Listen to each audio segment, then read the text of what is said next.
all three of us individually had done books rethinking and pieces about how we need to reinvent fundamentally schools coming out of the pandemic and how this theoretically could be a big window to reassemble, rethink, reinvent the pieces of what we've traditionally thought of as school.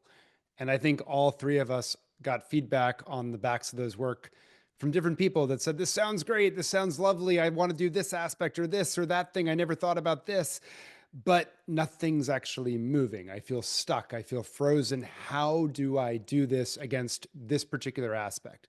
And they didn't want the whole thing. They just wanted, a certain slice, a certain piece.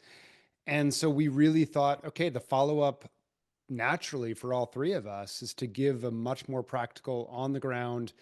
How does it look for some real practitioners? And so we assembled a team of folks who've been doing this work in schools and could really give point by point guidance.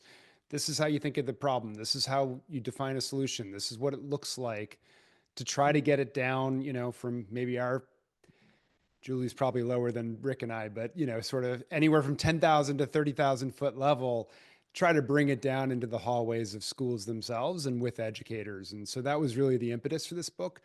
And the last piece I would say is all three of us, I think it's fair to say, while none of us probably believed all the predictions of, oh, this is going to be revolutionary, COVID, we're never going back to the way school was, we also did want to see more progress and change than has been done rather than sort of fall back into the routines with the disengagement that we see among youth in pretty much every community at this point. And so we're a little impatient. We'd like to see some changes and we'd like to help educators on the ground pick the thing that they're excited about changing, understand why they want to change it, and then give them some real tips for doing so.